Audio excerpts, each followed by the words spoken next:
Now this is podgazing.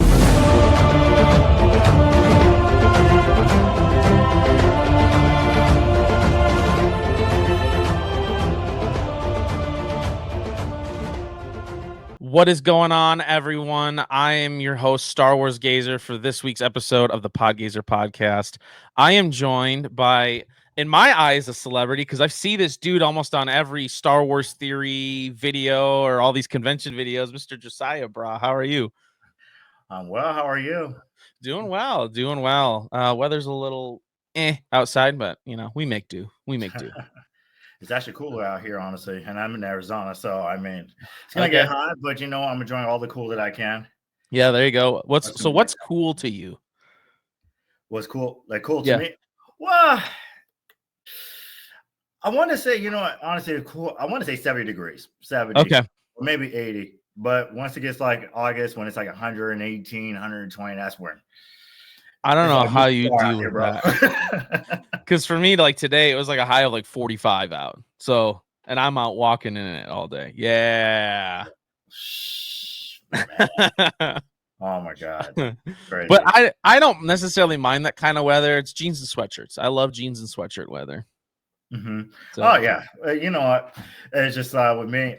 I adapt to this weather a lot differently because I'm a gym rat and everything else. I go to the gym, and even if it's like 50 degrees outside, I'll be wearing like my gym clothes. People look at me like crazy. Now I always bring my spare clothes with me because I go in a sauna and everything else, or steam room, and I just like bring my pajama pants and also. Yeah, that's awesome. That's awesome. Well, thank you so much for joining today. I'm super stoked to have you. Thank you. I'll get you started off with a few questions that I ask everyone. So, what is your favorite Star Wars movie? Oh, and it could be any. Okay. Any. I want to, you know what? I'm just going to say this one. I want to say Revenge of the Sith. Okay. I just have to because this is where you like witness the downfall, and that can be like a testimony in my life, and I'm pretty sure for many others who experienced like a downfall, basically, and how they went to a different path than what they anticipated, or it's just they felt like that their life just crumbled too as well. And then just like with Anakin, what he has to go through as well.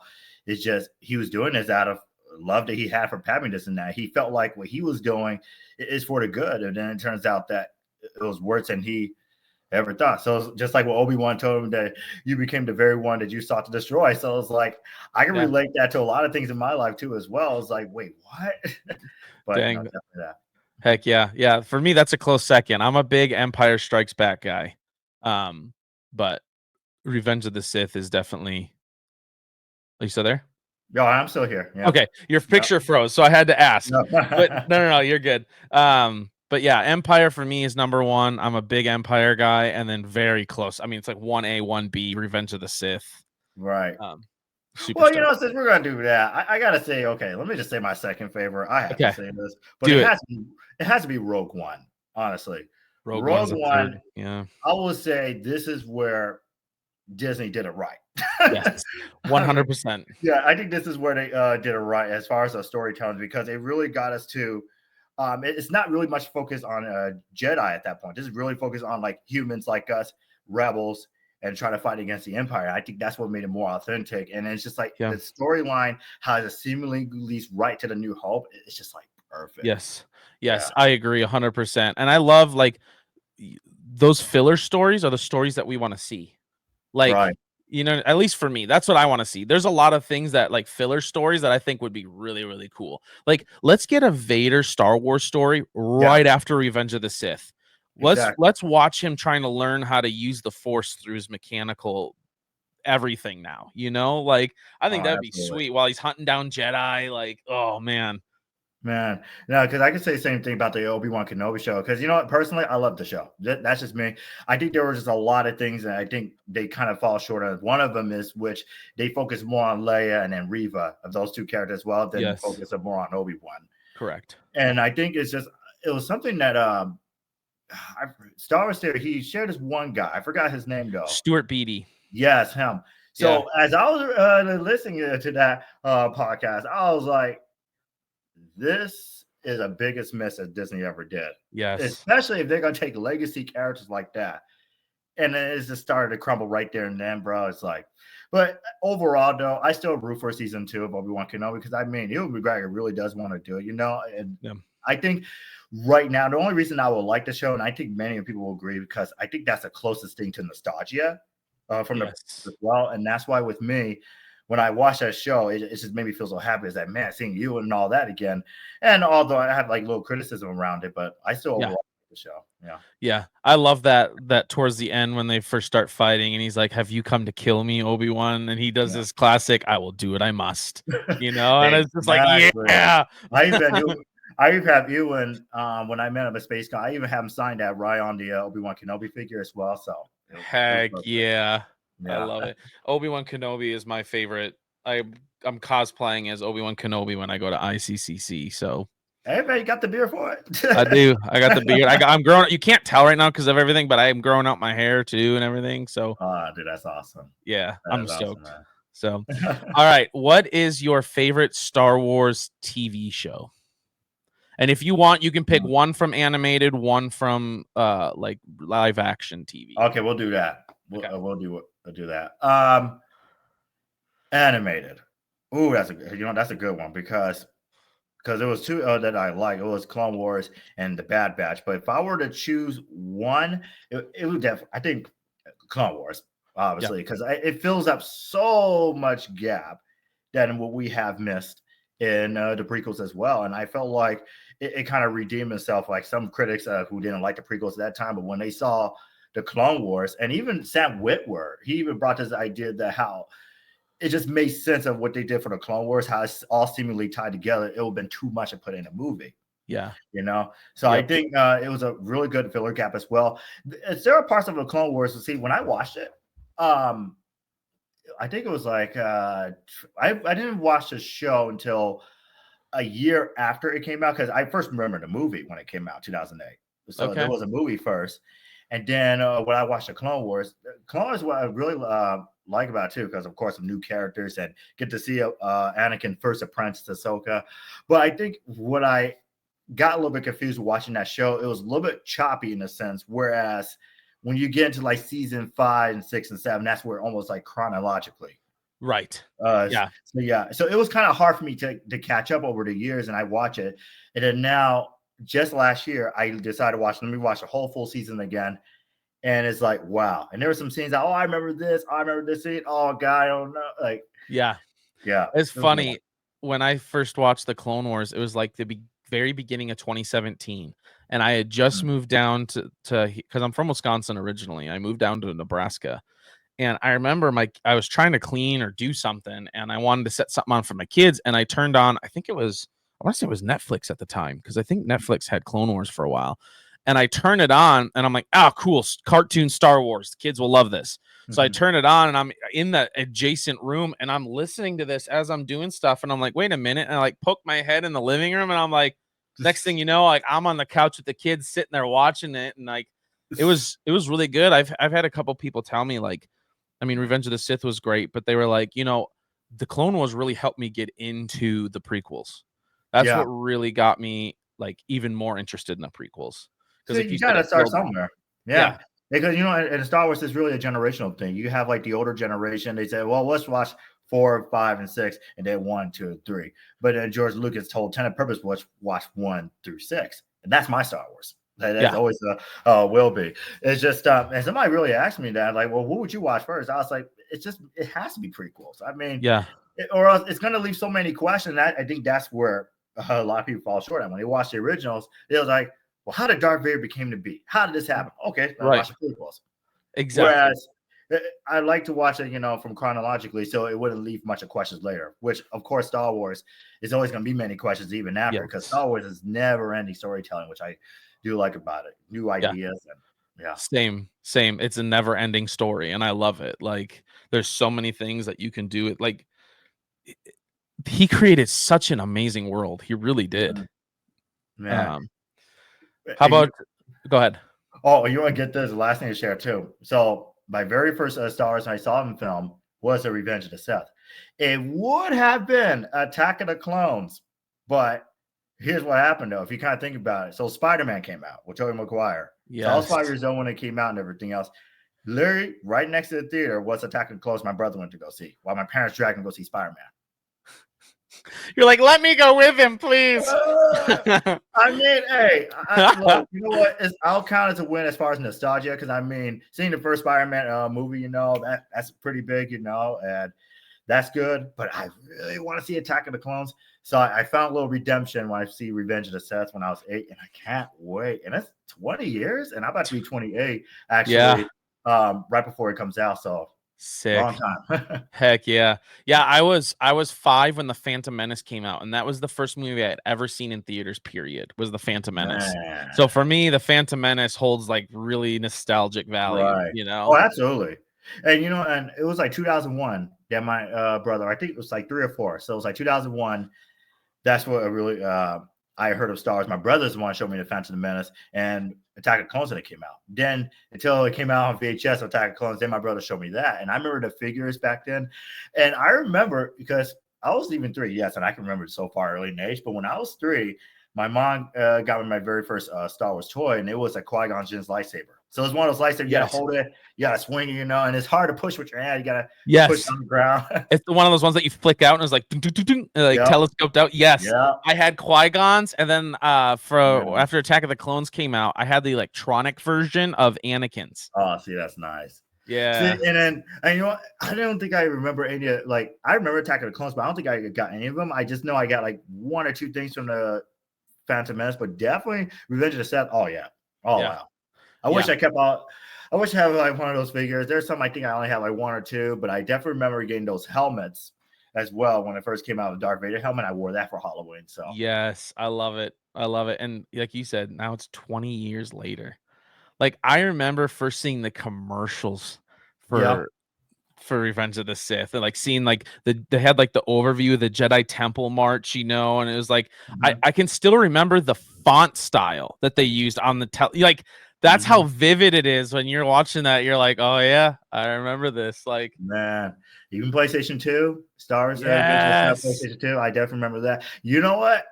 Surprisingly, just I don't know how, but it was just like literally like I would say a month or 2 ago that I totally forgot either the game came out a month or a couple of weeks before Revenge of the Sith, but I did not know in that game, or at least until I realized it, because it's been a long time since I played it, that Mace Windu died in that one. I was like, wait, did they like spoiled it before the movie came out?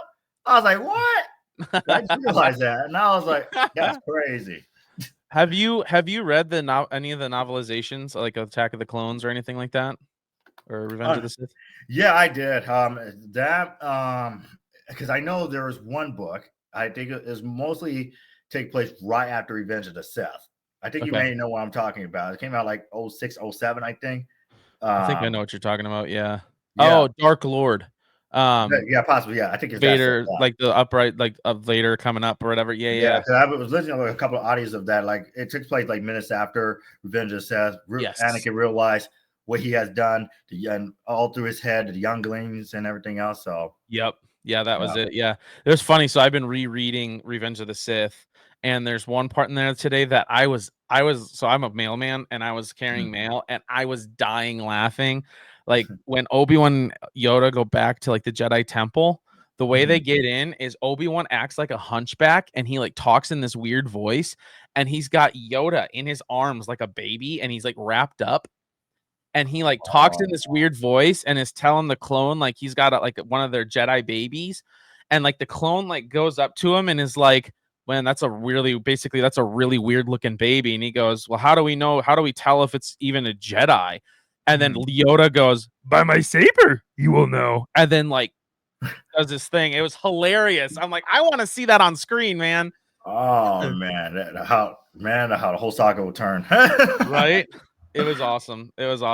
Okay, how about your favorite live action TV show? Live action. Okay, well, I'll take Kenobi out of the picture because obviously I like that one. But if I were to choose something else, as far as live action, you know what? I will say Ahsoka. Okay. Yeah, I would definitely say Ahsoka because I feel like I said, with me, when it comes to legendary actors coming back to do their roles again, it's a whole different type of experience as well. And I think just with Rosario Dawson, because I know there's some people back then they want Ashley Eckstein, but I think Rosario really killed that role. And then this role was made for her and everything else. And it's like how they brought back Anakin. You know what's so weird about that one scene when Anakin was just talking with Ahsoka throughout the flashbacks and everything else? Yeah. Hearing Anakin's voice is almost like it resembles of the Clone Wars, if you notice it. Yeah. It just feels so crazy. It's just like, wow, it's like they really brought back Hayden live on screen and this and that. And it's like them fighting together. It's like that's like for our generation, that's just like a little bit of our redemption as well, that we get to see Hayden for the first time on screen. Especially with Ahsoka and everything else. Because you know what? I like how they do these live actions. Not the Acolyte though, but no, we don't talk about that.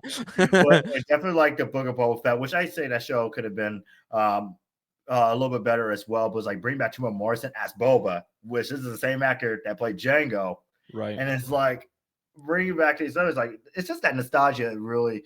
It almost overshadowed my whole review of the show itself. It's like I'm reliving that kid. It's like that is just Anakin Skywalker that came back nearly 20-something years, and it's like it was really good. It was just perfect. It was meant to be for the story.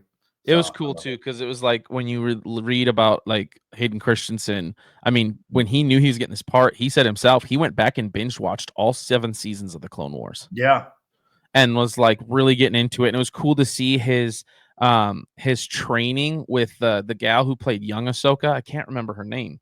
But like you see those videos of him and they're like back, they're like practicing, and stuff. And it's like it's really cool to watch him now as legitimately a master of lightsaber choreography, teaching the younger, like it was Anakin cool. backspin, man. You probably see a lot of those on my Instagram page, man. Doing a lot of those backspins of Anakin because his fighting style is definitely my thing. But yeah, because definitely something like that, it was really definitely much needed because at some point we knew that they reunite in the Rebels, but as Darth Vader though, of course. But now seeing Anakin and then Ahsoka. Like together, it's like that's a whole nother experience. And you know what? I didn't even really watch the Rebels that much though. I just watched the highlights and close to the end season where Darth Vader is at. I do love Rebels, man, because I felt like one of those things that do I need to watch this show to understand like Star Wars itself, or maybe it's just I don't know. But it's like I felt like some of these things are like different storytellings, and it's more of an investment. Yeah. So it's like if you think of there's different type of storytelling how I tell people when it comes to Star Wars. So get this right. You have Jedi storytelling. You have that, which is the prequels, maybe Ahsoka as well. Then you have the Resistance or the Rebellions as well. You have that. And then you have Bounty Hunter, which is the Mandalorian and this and that. So that's why it was so unique about Star Wars. There's different tracks of stories that you can choose from. Absolutely. And if it's with me, I lean more towards Jedi. Same. Would you ask me when it comes to these shows and what Disney is doing, though, more of a Jedi storytelling has become more controversial than the other. If you notice that. Yeah. So just like with the Mandalorian as well, how with that show is just human, it was just going about his life. Yeah. And he's going along with his ventures and brings out Grogu. It's just with shows like that. I mean, it's really good. I look at some of the highlights, but it's just I didn't really get myself much invested in that show. Like, do I need to like watch it? Is it a necessity? Because technically, Ahsoka is what I've been told is basically season 5 of the Rebels. Yes. So yeah. Yep. Yeah. 100%. Yeah. Okay. For nostalgia's sake, because I mean, obviously, we love the nostalgia. Yeah. What was your reaction when Luke showed back up in Mando season 2 at the very last episode? Crazy. Speechless. As soon as that one scene when she was calling it that fire jet, as soon as I saw that fire jet, I was like, that looks like Luke's ship. Yes. And I was like, 100%. No. Yeah. Because I remember when I was watching it was on Disney Plus, it was the behind the scenes that they had another guy in mind they were going to do because he had to keep a secret that Luke was going to come back and everything else, right? But when I saw that though, it was I will say it was just what most people who like Luke, especially me personally, because I met Mark Hamill myself. he just fit so well in his storytelling too, and it's just like, sorry, no, I ain't gonna get emotional on this one, but no, it's you're like good. it was such a really, I would just say it was just really speechless. It was like, I really can't believe they're doing that as well. And how they just adding him to that story, which it was one of the best seasons, I will say, of Mandalorian. And even especially that season finale. I'm sorry, I wish I could say more, but that was like one of like the best scenes, I will say. I was like, wow. Yeah, it was funny when I first saw that X-Wing. Like, I screamed. I was like, "No way! Are you kidding me?" And I was like standing up, and my wife like comes downstairs. She's like, "Everything okay?" I'm like, "They brought freaking Luke back, man! They brought him back!" And I'm like sitting there, and the whole time they're like, "Who is it?" I'm like, "It's got to be Luke. There's no other. Like, it's got to be him." Oh, it has. Yeah. Oh, but here's one thing I will say though, because this is just what came to my mind though. Here's what I like they did right. It's the fighting style. Because see, with the older generation, it's like this and that, but they show everything. They just like pull no punches at all. They said, "Look, let's just show this generation of this Luke what he's supposed to be now, what people will want to see." And then as soon as I saw that, I was like, perfect. That hallway scene when he gets up from the elevator and like it opens and he's in the hall and he's just like he's going ham. I'm like, yes. No, and they did so perfect. As far as I'm pretty sure, like, I think when season 3, which was like a little controversy around that, but I think the animation of Luke at that season was a lot better than the season 2, which I would say just for the first time bringing him back, was just with the face and everything else, they actually did really damn good. They did. Yeah, they did. Absolutely. And I met Matthew Wood back at SpaceCon and everything, because he was greatly involved bringing back the audio. Everything else, and he was working with Mark Hamill too as well, so we had that great conversation, and I was telling him, thank you so much for bringing this character back to life from that time. And it's just like, it's just crazy. That's like one of the things that stood out me the most, because I thought when I saw Luke, I was like, okay, this is gonna be insane. Now what's gonna happen? But when he came out at that elevator, like you said, man, he's getting crazy with those swings, I was like, that's the Luke I like. And then the last droid, he just crushed, like, and I was like, yes. Man, because see, there's something like that. You see those in the comics too, like that you see how crazy it is, how he fights. But now we get to see a live action. Totally different feeling. It is. It is. All right. So who is your favorite Star Wars character? Oh, that's a good one. That's a good one. Because I don't want to always just say Anakin though, because Anakin will definitely. I would say he's my number one, because mostly growth development that I can so much relate to him in my life. But that's like a whole nother conversation. But if I would say anything, it's Ahsoka. Okay.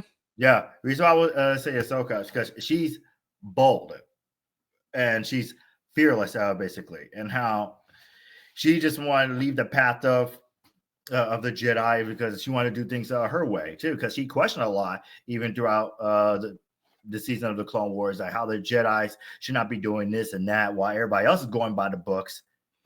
Yeah. And then, it's just like her character development and how she learned herself and her capabilities, how she always want to like show her best self forward, really showing more authentic self, just like what I said at the beginning of this recording, and just like being better to what you are, basically. And you don't like to be talking down to. And she's just fearless. She will just like go balls deep and just do it. And that's what I really like about the character as all, and in which I can agree relate to in my life too, because I like to be better than just me. Yeah. And I think just like that's the whole message of Star Wars. You want to make your dreams come true, do it. Your efforts is your responsibility, and then just really achieve that process. And I like to do things that's like impossible. And I felt like with Ahsoka, she has that passion in her heart. She wants to be better her. So. Yeah, absolutely. No, I love that. That's my daughter's favorite character is Ahsoka as well. I love Ahsoka. But my favorite is Obi-Wan. I love that you talk about like the things that like connect us, and for me, like for Obi-Wan, like the thing that I love most about him is like the moral, for lack of a better term, moral high ground that he stays on, because you think about like everything that he's lost through the entire thing, right? I mean, like he lost his master, he lost Satine, he lost and ends up losing his best friend and all of this and some other friends because of that. Like, and yet he stays true to who he is, and he stays true to what he believes, you know? And it's like, I really, really like that about him. And then, you know, he's that type of character that he really wants to save everybody. Yeah. And even because, you know, the Copper Crystal Blue, if I'm right, we could do research, but you call me out if I'm wrong, but it represents Guardian. Yes. I think. And that's where he was like, because he, just like how when Qui-Gon Jinn, when he passed away, he want Obi-Wan to watch over Anakin. And it's like, make sure that you train him and this and that. And he is the chosen one. And then he didn't know what he's up against. But he did everything that he could to do what his master told him. Even we saw on the Kenobi show as well, how he watched him when he was a little boy and everything else to make sure no harm comes to him. And but he's definitely, and he was, I would say he's like my third or second best, I will say. Okay. For sure. But it's always like Anakin, Obi-Wan, and then Ahsoka. Okay. Cool. Heck yeah. Heck yeah. I like Mace Windu too. Now hold up. Okay. I like Mace Windu too. Yeah. You know, it's funny. Like, I like his fighting. I'm torn between him because I like his fighting style, but I always get so mad at him for the way he treated Anakin. Like, you know what I mean? Like, there's a double-edged sword there. Because, you know, at some point he knew something was wrong with him and everything else. So than everybody else. So he's like, look, listen, I don't trust him, you know, and we're not gonna get him the high ranks of master. And like, look, no, like he's a guy. Like, look, I just don't like this. I'm not getting this vibe. He's too close to the chancellor and everything else. I don't. Which I can understand. Hey, guess what? Even a purple blade, it means bold. Yeah. The purple copper crest. He means bold. He's bold what he said, and that's what I really like about him as well. But but I can understand the mixed feeling. But I definitely agree about his fighting style too. How he has to touch a little bit of the dark side, basically, with his fighting skills. You know. Yeah. So that's it makes sense. It makes sense that his lightsaber blade is purple. You know, because it's like it's partial Guardian, partial dark side. You know what I mean? Like it's like a mix of the two. Because he channels that dark side back onto the other person. Yeah. So love it. Well, definitely, man. So one of the things that you and I had been talking about before we actually started recording was you said most recently you decided, man, I need to start going to conventions and meeting some big stars and stuff.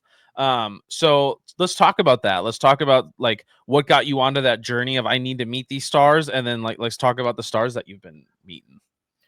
Yeah, let me tell you. Hey, you know what? I'll make sure I'll be as simple as turns it so I don't get emotional this and that. Because let me tell you, it was quite a journey. And I'll definitely send you a picture too of a collage too as well. Definitely if you want to share it as well. Yes. Of all the people that I've met. Absolutely. So we'll have to exchange numbers after this.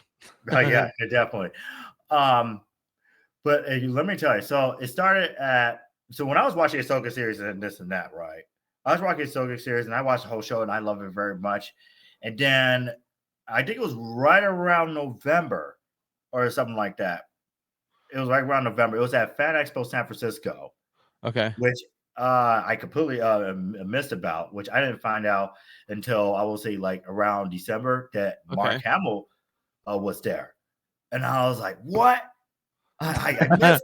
I was like, wait a minute. He went back doing conventions because he stopped at one point. Yeah. In 2017 at New York City Comic-Con. I think that was his last one.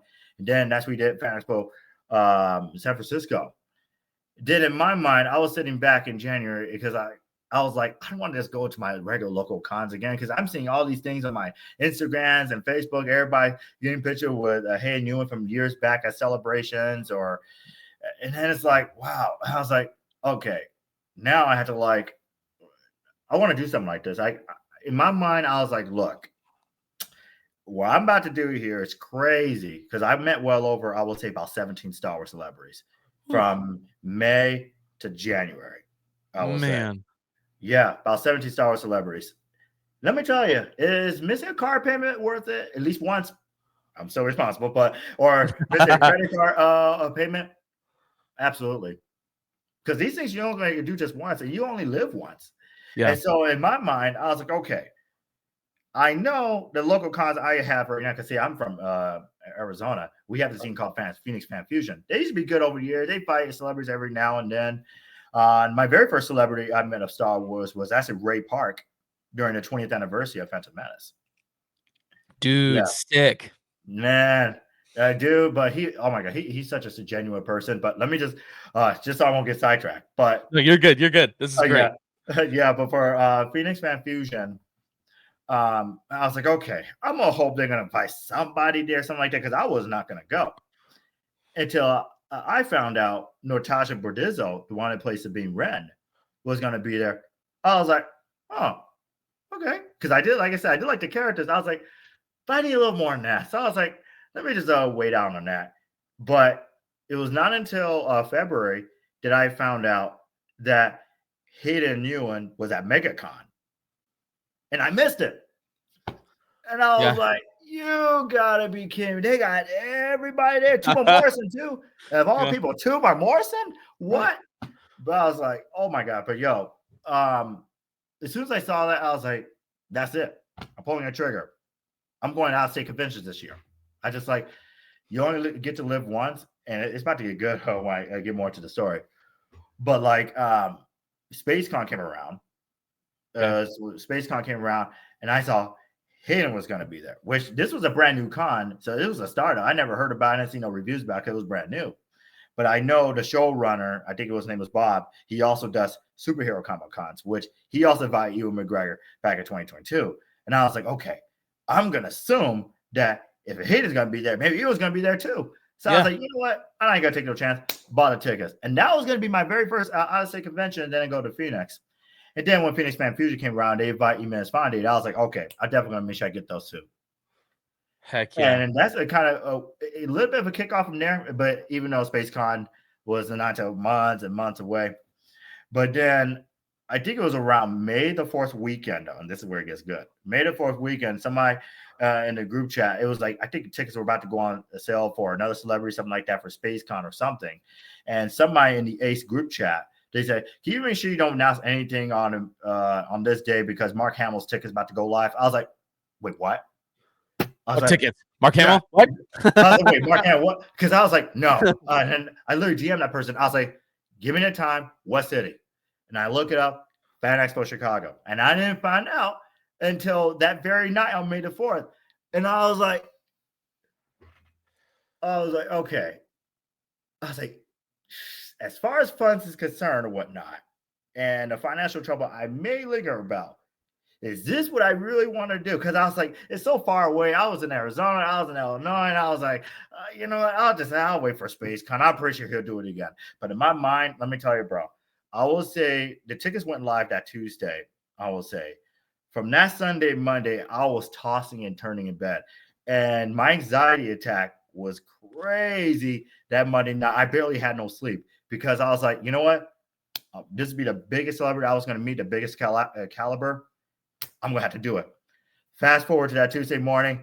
And I was like, okay, I got my credit cards, but I do want to get this though. I was going to go all out. Like, bro, I was going to like just do maybe an auto photo. That's it. I was like, you know what? I'm going all out. If I'm going to go travel all the way to Chicago, I want to get the VIP tickets and this and that. And I got the Mark Hamill Ultimate Edition tickets, which has front live seating, which I was in his front row, basically right at his panel. So it's like, imagine being in a room with the legend. You're like 15 feet away. It's like, dude, he was like right there. He made a couple of eye contacts towards me as well. And I was like, is he looking at me? I was like, oh my God. But share this on screen real quick as you talk about Mark Hamill. If you don't mind, I'm going to. Yeah. Dude, that's sick. Oh, man. No, but it's like, as soon as I saw him, I got announced, man, I was like, you know what? I'm going all out for this one. I just have to. So that's why I was like, you know what? I even bought this one. He could show another one shortly. Okay. But just with this one, though, I was like, if I want to get a picture of Mark Hamill, I want to get the best first impression. Got to wear my Jedi robe and this and that. Yep. So I would say with him, got me really kicking off. Okay, I'm going out of state conventions, one after another. Chicago, San Antonio, and then Minneapolis as well. But let me tell you, man, that meeting Mark Hamill, it was unreal. It was unreal. That's sick. And then it kicked in until I get to the hotel. But then it gets good though when I saw Hayden was going to be there, and I was like, well, you know what? I might as well meet him just early, get a little more FaceTime. Because as soon as I saw that, I was shocked. But here's what really blew away my mind, though. First time ever, they decided to do a father and son team up photo. And I was like, no way. Because, it was expected that I was going to do Hayden and then Ewan, because I thought, okay, if I get that, case closed. Right.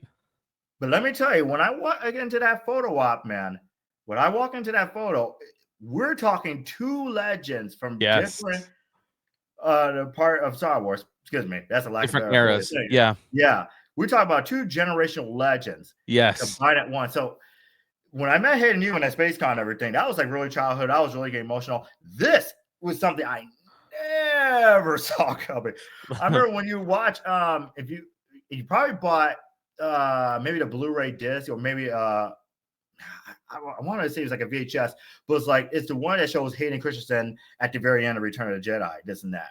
Yes. You know what I'm talking about? Yeah, that scene. Because I was watching that scene when I was little. I was like, oh, hey, that's Anakin. And oh my God, that's Luke. Yeah. But never did I realize I'll meet those two together. I was like, nah. This is dope. Yeah. It's so worth it for good 20 seconds. I was a good 20 seconds minute. Shook both of their hands as well. I was like so spaced out. I was like, that's unheard of. Father and son. So is this the same weekend in Chicago there that you did this? Okay. Yeah. So when you came back for Mark, did you this Hayden, did Mark recognize you at all from being there the second time? I didn't really much respect him. I don't think so, but at the same time, he was happy. He was happy to see me, And here's the cool thing about the experience when I had with him. So when I was in his autograph area, he was just not looking at everybody. He would just sign and go. It was like in and out. But when it came to me, he literally had a time to make an engagement with me. And for that type of high caliber celebrity, I would say, a minute and a half of conversation with him. Wow. Everybody else was just sign and go. Sign and go. One of the first things I told him, I was like, well, first thing I told him was about Kevin Conroy and how he worked in a Batman anime series, because I'm a huge Batman fan, and it's my tattoo right here. Dude, Batman is my favorite DC. Yeah. You should see all the Batman comics I own. I love it. Yes. Man. Okay, we're gonna talk a little Batman too. Yeah. Because I met Kevin Conroy. Back in 2017. Oh, yeah, back in 2017. I'm gonna send you that collage photo, but that's one of the first things I told him, because of course, let's be honest, everybody's gonna love him as Luke Skywalker, but I'm pretty sure he hears that hundreds and hundreds of times. So I was like, well, let me make it something a little unique and different. And I was telling him about the Batman anime series. Yeah. And I tell him how Kevin Conroy and just him, how they were so important to me in my childhood, and how make their characters come to life. And he got I would say a little emotional, but he was really happy. I didn't get a chance to show my tattoo. I wish I could, but I didn't want to get rushed and this and that. There was a lot of bodyguards. This and that. Can you laugh like the Joker for me? Exactly. You know what? He actually did a little bit of that to panel though. He did. Ooh, all right. Yeah, he did. But bro, I will say from then on, and let me just tell you something I met Hayden though at the time when I met Fans for Chicago. Now see, when I met Mark, as I was telling you, it was more of a spaced out moment. It's unreal. I am meaning the man, the iconic man himself of Star Wars. But when I hit Hayden, that hit me home. Yeah. Right before, it was one time I stepped into that photo op. Well, not a photo op, excuse me. When I stepped in the autograph, I had to step back out for a moment. As soon as I went to the curtain, I was like, wait, no. Wait. Do you like this? About to cry for a moment, because the first time my naked eye that I see a man I saw on television, and he's right there. Right. And it's crazy. Compose yourself, right? Exactly. And and when I walk in there and I shook his hand, he had a great conversation with me. It was really, he took his time with his fans though. I will say that, but I will say it was about 3-minute conversation. I was telling him how he was my childhood hero, basically, how I love him in the Attack of the Clones, and then even the Revenge of the Sith, and I collected up, and I got so much. My kid, when I said I collect your action figures, and I was almost choking up. He's like, "Oh," he said, "Thank you so much," and it's this is so cool. Yeah. But then I met Rosario Dawson, and let me tell you, she's fun and all, and she's really a chit chat person as well. She's contagious, bro. It's she's awesome as well. And I think it's on there too when I took a picture with Hayden Neverzar. And that too as well. But you know what? I'm about to get to that. But I was so hesitant to ask her, can I have a hug or something like that? And that's what we did at Fan Expo Chicago. I was like, can I just have a hug? And she's like, oh, of course. And she gave me like a biggest hug ever, you know. And I'm making this as a tradition now. So next time I see her, it's gonna be another one. So it was like one hug over there and one hug after another too.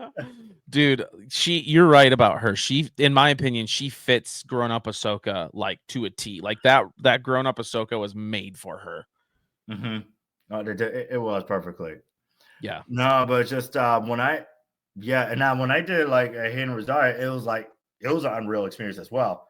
But let's just say that was like the best part ever. But I will say, yeah, she's like, look at that picture, you know, because I remember her from all the other movies too than just this. So it's like the very first movie I remember in was Men in Black 2. Yeah. Yeah. Yep.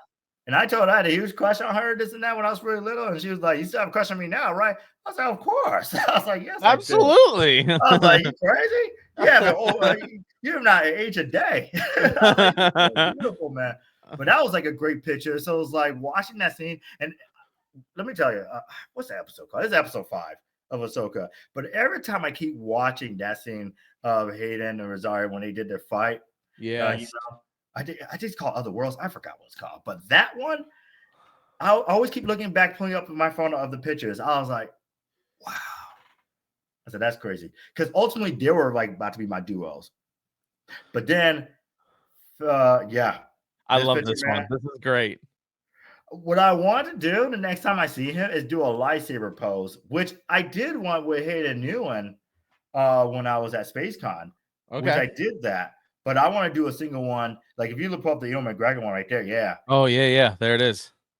Let me just fast forward to this one. So you get the gist though. So basically, when Mark Hamill got announced, that's kind of like my kickoff. I'm going conventions one after another. Yeah.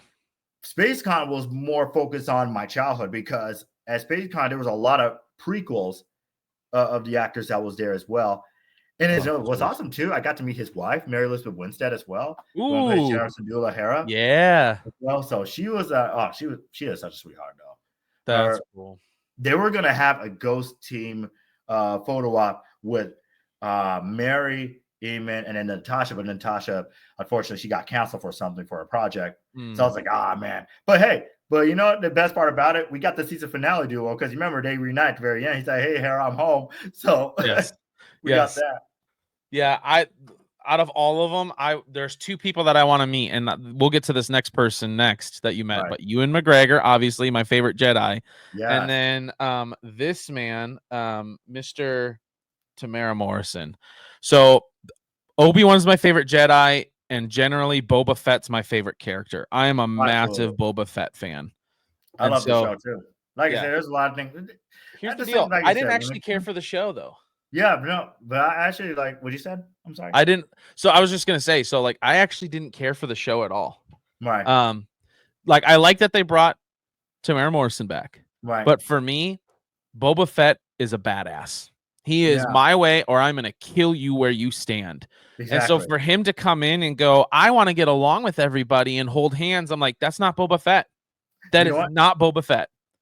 I was going to get to that point too because there's something that Tamara Morrison said in the interview, which that did make sense though, because I greatly noticed that as well. His character talks too much. Yeah, 100%.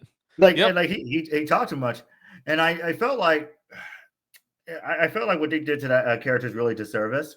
I will say, but at the same time, I still think they should just do another season, and then this time actually do better. Yeah. Because let me tell you though, man, because when he was talking, actually no. Let me rewind back because here's what it kind of like. I have like a little bit of a sting of the Mandalorian, but Mandalorian kind of stole his thunder basically in a Book of Boba Fett. Yeah, it's like they took 2 or 3 episodes from him. Yes, so I felt that heartbreak what this man was feeling too as well because this is his this is his thing, and the very fact that Mando and then also Grogu they took like 2 or 3 episodes, man. It's like Yeah, I think the best like recent live action Boba Fett we got was actually in The Mandalorian when he finds the Mandalorian is like, I'm leaving with my armor or I'm killing you, and then taking it. Like, you know what I mean? I was like, ooh, that's Boba. I like this. Like, right. I think like I said, it's one of those things that people want to invest more in that storytelling, and then just go ahead and do so. Right. Because you're always gonna learn something. You like the background story, or you just you don't. So yeah. No, but it's just go ahead. I was just gonna ask. So Chicago kicks it off for you. You know, you Yeah. get Mark Hamill, and then you're like, Yeah. "Holy crap, father son's gonna be there. I'm paying for this. Here we Yep. go." So you get that done. Where does your journey take you next? So what is your next convention after you meet Mark and Hayden at Chicago? Where are you headed next? SpaceCon. SpaceCon. Okay. Yeah, definitely SpaceCon. So with SpaceCon, now that was I would say that convention between Chicago. Well, I'll be honest with you, as far as cost is concerned, Chicago was the most expensive one because I bought like 2 autographs of Mark and then 2 autographs of Hayden. You get the gist. Mark wasn't expensive about anything. That man took like I would say 10 celebrities worth that I could have met. Yeah, I had to do that shit on excuse my language, but I got to you're good. on a firm and Klarna, dude. I had to like use all that, man. So it's like it's crazy. But SpaceCon though, SpaceCon, it was like a plan for March, as I said before. But a lot of celebrities got announced way after that. And as soon as I saw Ewan McGregor was going to be there that summer, I was like, okay, we're so locked in on this one. I am not missing this. I'm gonna be ready to get that photo ops and get those tickets and everything else ready to go. And let me just fast forward just so I get this experience out of the way. Then I want to talk about how I love meeting Theory as well. Okay, yes. So SpaceCon though is in October, right? Is that when it was? Okay, yeah. Okay. Yeah, it was October. So in October, let me just tell you about the photo experience because you get the gist. I walk around conventions, I see this and that, but let me just tell you the experience of meeting Hayden and Ewan. So just like I was saying, when you walk into the photo op, with something that you see in your naked eyes and you only saw it on television, and as soon as I walk in, how they both look, because I took 2 pictures with them. The very first one, because see, I had to buy 2 dual photos. I could not just leave that convention with just doing 1 dual photo op. Yeah. It's just like I got to have every moment done because this may be it for me. So it's like that's why I was like, okay, let me do 1 dual photo op with them holding lightsabers, which it may be on Instagram. I think. I don't know. But if not, I'll definitely send it to you though. Yeah, absolutely. Yeah. And I can add it to when I edit this. Yeah, that'd be sweet. Yeah. So when I did do the lightsabers and this and that, because he recognized me during the photo op, not photo op, the autograph. And he said, I remember you, this and that. So dude, that's sweet that he remembers you, man. Oh, but wait, there's more than that. Hold on. But when I went to the photo op, I got a picture of both of them. And we decided to do a whole lightsaber post together. And I was passing my thing. I was about to tear up. I was like, thank you for making my dreams come true. You know, I was like, it's always so welcome. But the very first time walking that photo, they both look at you. It's like, oh my God. I was like, that was like a 20-year lifetime experience for me, though. That's Obi and the Chosen One. I was like, Hayden and Ewan, childhood. These two is what got me into Star Wars. Luke, I know him like a little bit later, which again, I love Luke Skywalker, but these two is like my childhood. This is what started me into it. And it's just like when I look at both of them for the first time, and I think the photo op that day, I think the earliest one I did was with him and Ewan. We were holding lightsabers together. Because I told him exactly what I was looking for. I said, can we do the lightsaber dude? He knew exactly right there and I was talking about too. He said, oh, I would love to. And then, and when I went to this photo op, bro, and I was like, hello there. And he was like, hello there. I was like, oh my hello there. Yeah. Exactly, bro. It was like crazy. And then we did like exact same pose. Like I think it was one of the promo shots from the Attack of the Clones where we were both holding lightsabers to the side like this. Yeah. We both smiled at the camera. So it was like that was like one of the best photo out that and but I would say as far as for the prop, that was the best one I ever taken. That was the best one. Dude, I would love to meet him and have him hold my negotiator from Theory Sabers, dude. That would be so dope to have him hold it. Like, the funniest part, so when I brought one of the Disney Legacy Sabers, I think it was, I didn't have Obi-Wan because my nephews broke it years ago. So the closest one I was able to get was my Luke Skywalker one. And I was able to have him hold the Luke Skywalker one from Return of the Jedi because it was close enough to Obi-Wan's. Yeah. And it was in the photo op because we didn't take a picture yet. And he was like fitting with the lightsaber. He said, "How you turn this thing on?" And I was like, "Oh, the battery's dead." He's like, "Oh, okay." so he just was tell really, him, do what you did in the prequels and just make the noise. yeah, exactly right. So that was like really cool as well. But this picture right here was actually on the last day of the photo op. Okay. But let me tell you, when I walk out of photo, man, I was just bawling in tears. Like, dude, I was crying so hard, man. My eyes were burning, like as if I put soap in my eyes, bro.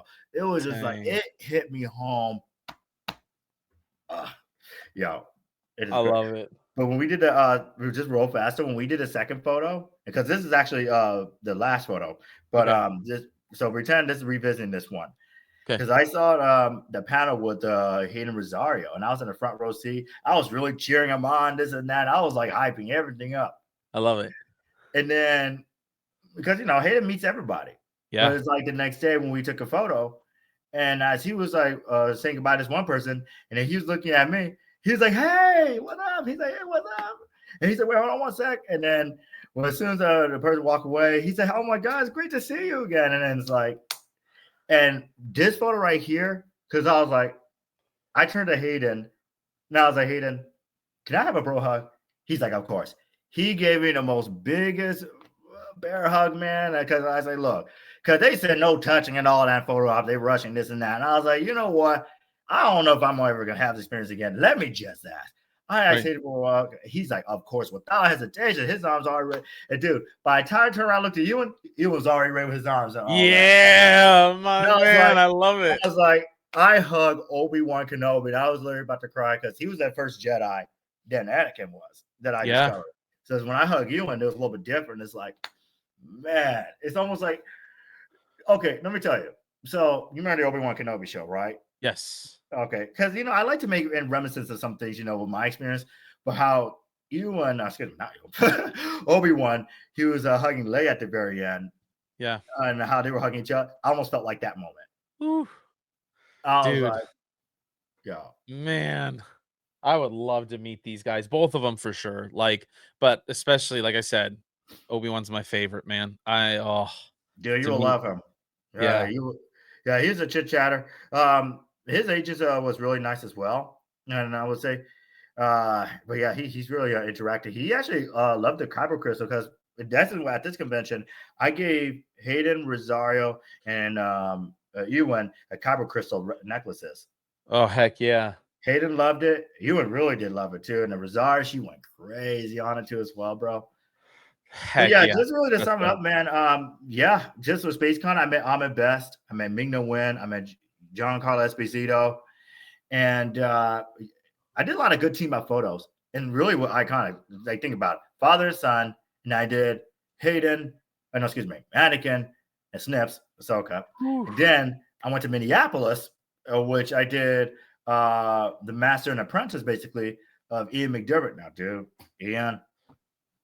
I was just looking at that when you talked about, like, this is perfect segue stuff, dude. Like, I'm literally looking at these pictures. I'll click on one. You're like, yeah. So I went to the Twin Cities, and I'm like, are you like inside my head as I'm looking at these pictures? This is great. I love it. Because this was gold. Because you know what? Let me tell you just a little bit of a backstory real fast. But I wanted to go to Star Wars Celebration as early as 2017, but it was really big. It was already in Florida. And I was like, okay, it's not going to happen because I literally graduated high school a year later and I barely have any money. I was like, I don't know what I'm going to do. But I knew 2019, I felt like it was an opportunity. And when I saw them doing a duo, because they're known for doing duos at Star Wars Celebrations. Yeah. And that was one of the first ones I wanted to do. And then Star Wars Celebration 2020 was announced. And of course, COVID, fast forward. I felt like this was like a great opportunity for me. So it was like to get these two together. And it's actually perfect timing too, right before Revenge of the Sith, man. And I was like, hey, this is like my anniversary photo of nearly 20 years of Revenge of the Sith. And it's like, dude, that's so when I talked to man with Ian McDermott, when he walked out of his when he walked into his autograph area, right? He was doing this to the crowd and this and that, and people just went, wow, you know how he just those little hands with shock or lightning and everything else. People went crazy on that. Bro, it's like literally when you're talking to him, it's almost like you're talking to like Supreme Chancellor, bro. It's like I love it. Dude, it's crazy though. So and when you went to Twin Cities after SpaceCon, did Hayden recognize you again? Like, oh yeah. Yeah, he did. And I That's was sick. like, "Hey, handicap and hug." He's like, "Oh, of course again." And he's like, "Best wishes and all." You gave each other hugs, because just in case I had to wear my little shirt that I kind of he'll recognize. So he's like, "Oh, I Yes. remember." He's like, "It's great to see you again." And but no, he Yeah. definitely recognized me for sure, and I'm pretty sure he will again. I don't know, but one thing for certain, I'm gonna wear something, or at least maybe wear a shirt. Me and him, something to recognize me with. You got to do Heck these yeah. things. So, Dude, that's sweet. Okay, so then we'll go back to SpaceCon real quick. yeah. You got to meet, and I saw you on the video, Mr. Star Wars Theory himself. Tell us about that experience. What was that like leading up to meeting him and all of it? Oh yeah, dude. Shoot.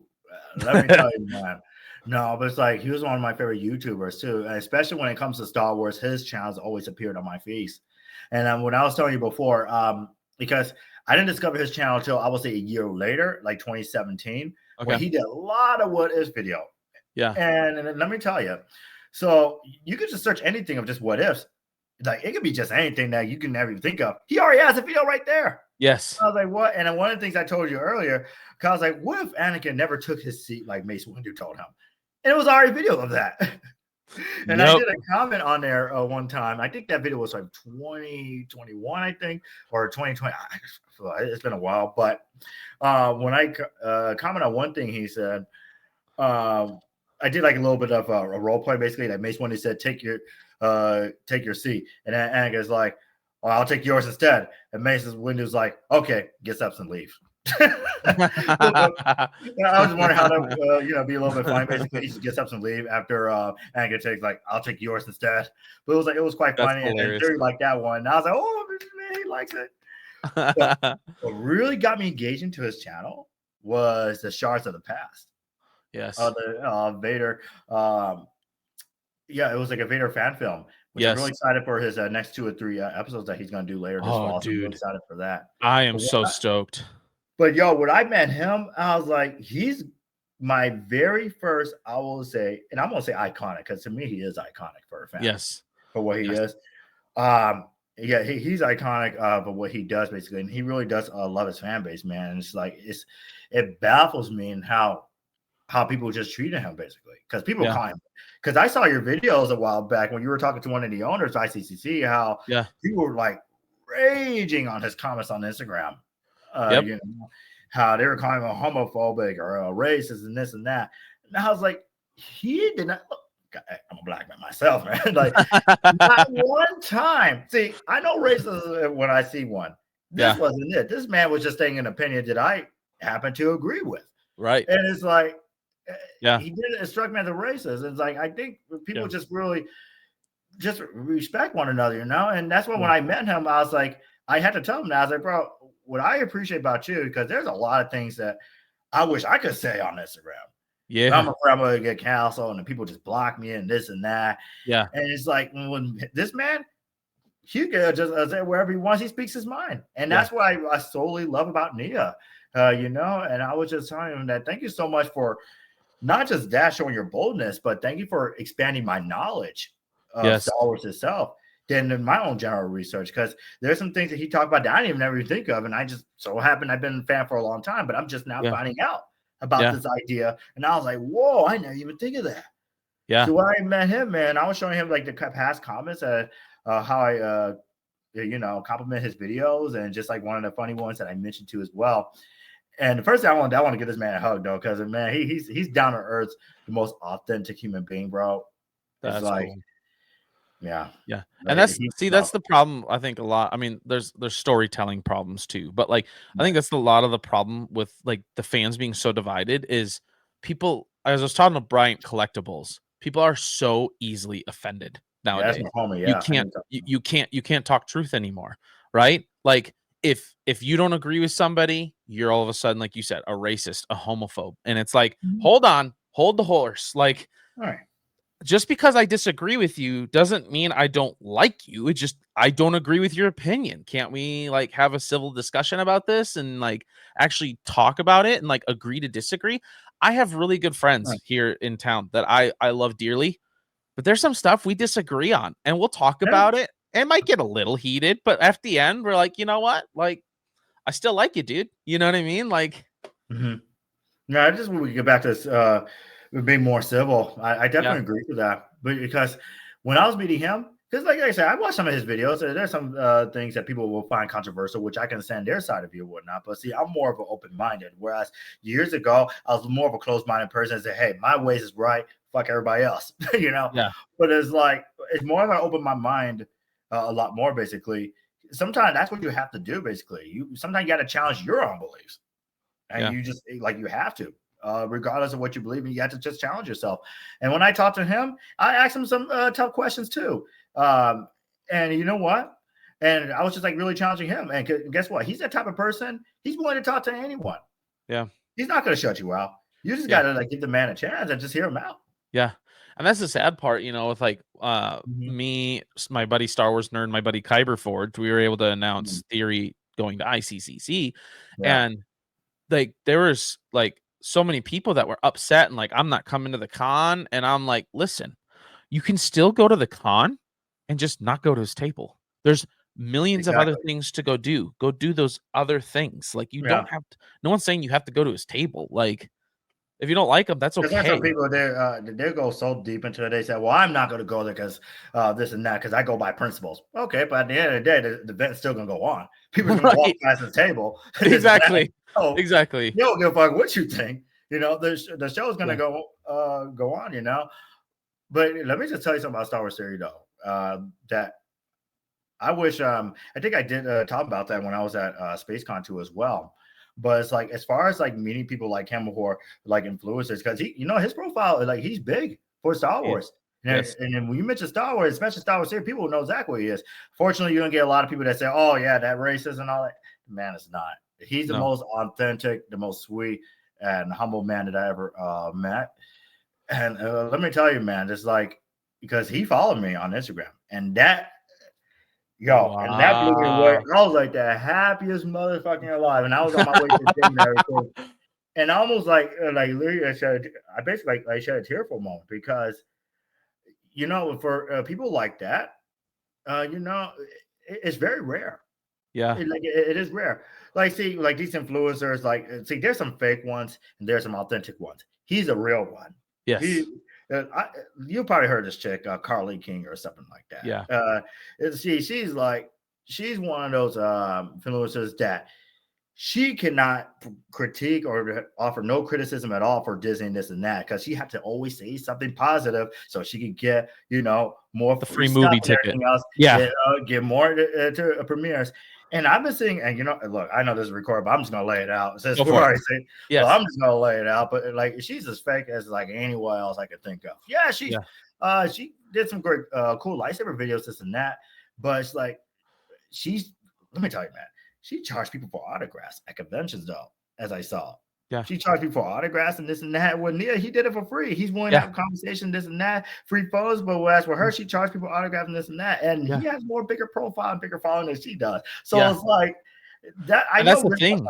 Yeah. Like I see all these, like I'm sure you do too, right? You watch all these vlogs of his, and no matter what con he goes to, he's standing there all 8 hours. I mean, sometimes he doesn't even go to use the bathroom because all these people are standing there. He's talking to them, engaging with them, signing everything that they want to sign, giving them hugs and handshakes and like giving out free sabers. And it's like, dude, what other big name do you see doing that?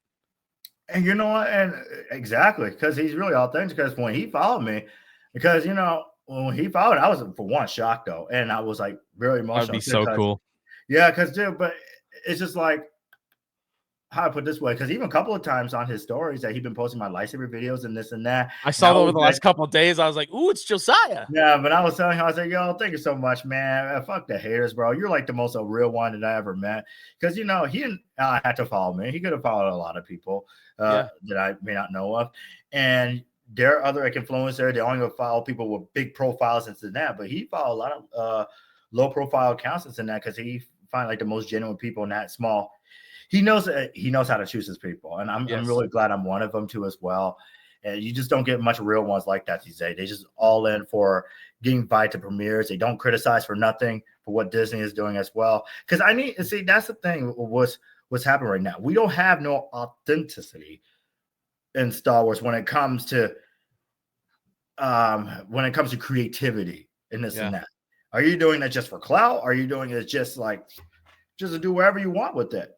And that's why I said before, man, the fans are how they do their videos and movies is way a lot better what this thing's doing right now. Yeah.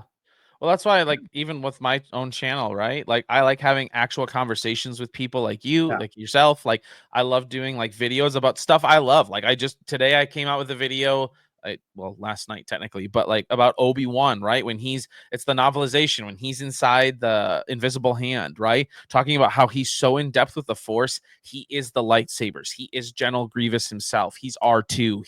He's all these things. Yes, he's Obi-Wan Kenobi, but like, he is the Force in that moment. And it's just like, it's so cool. Like, stuff like that. Like, I just want to talk about stuff that I love on my channel, and I hope everybody else loves the same, like. Yeah. No, man, no, keep doing what you're doing, man. Because like I tell Nia, and I'm going to tell you right now, man, you're going places. Pursue what you want to do, man. That's why you only get to live once. And going to all these conventions, it was just so worth it for me. Heck yeah. Now, trust me, it does hurt the wallet. It does. Even now, and guess what? I'm not even done yet. There's still a few more I'm trying to meet this year, go to these conventions.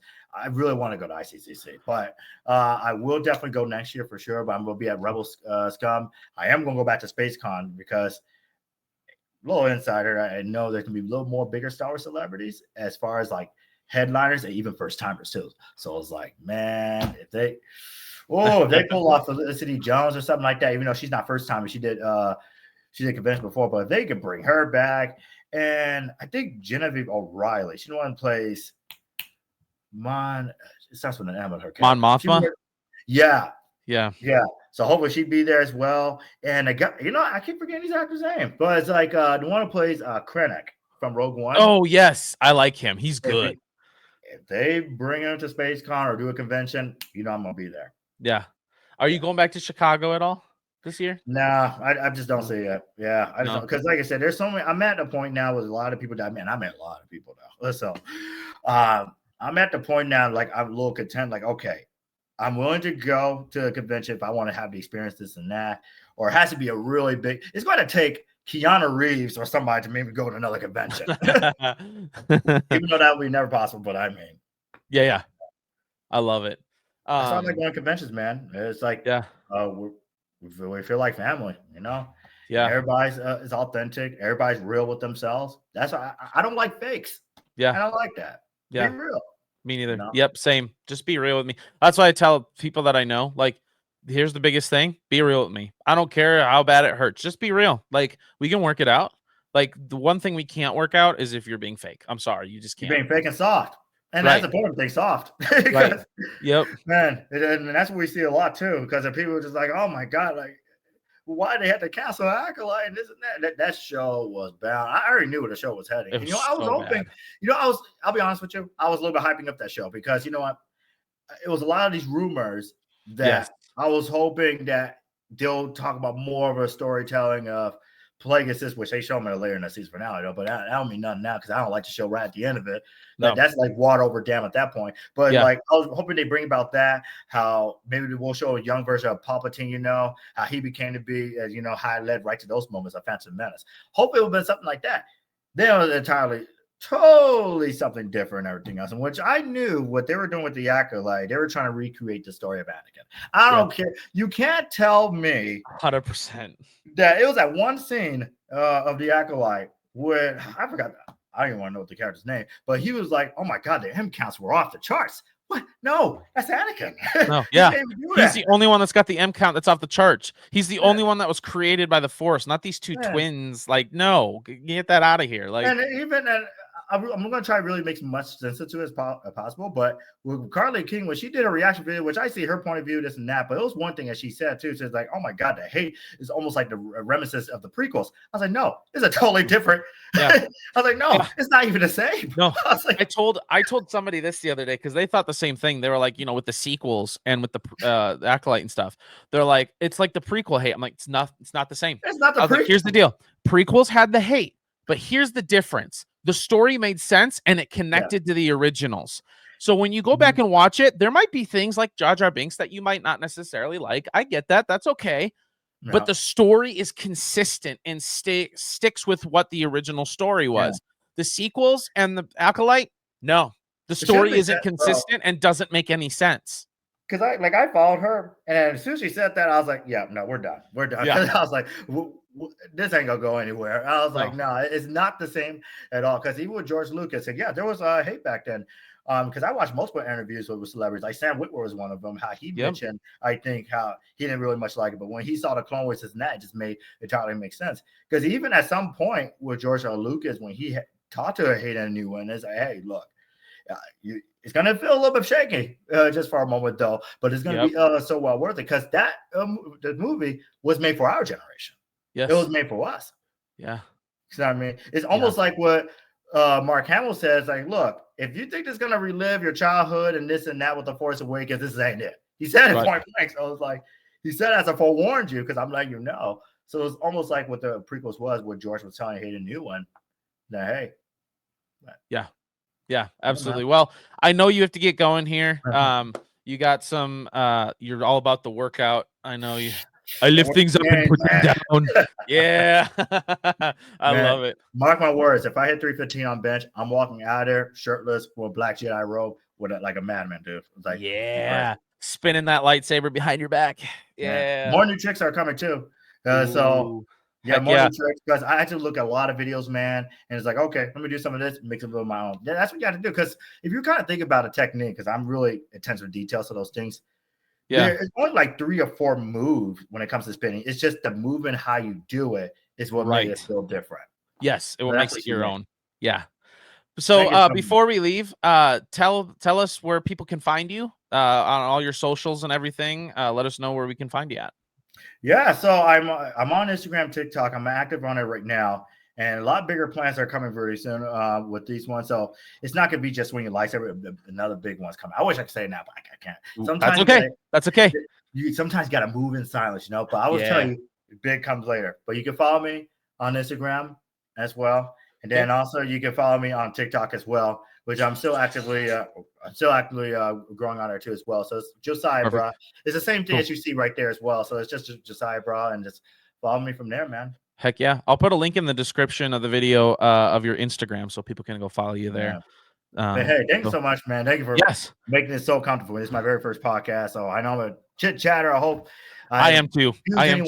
So here we are, hour and 15 minutes later, and I'm like, it's an hour 15 minutes already. Like, holy cow, man! Like, so yeah, I'm a chit chatter too, but I appreciate it. So yeah, man, invite me again the next time you want to do something, and we'll make it work, man. Yeah. We'll have to have you on again for part 2, and then maybe for our Revenge of the Sith watch party in 2 weeks. We'll try. So thanks again, man. I appreciate it, and may the Force be with you. Always. Bye. Another happy landing. You were my brother, Anakin. I loved you. He's no good to me dead. Do or do not. There is no try.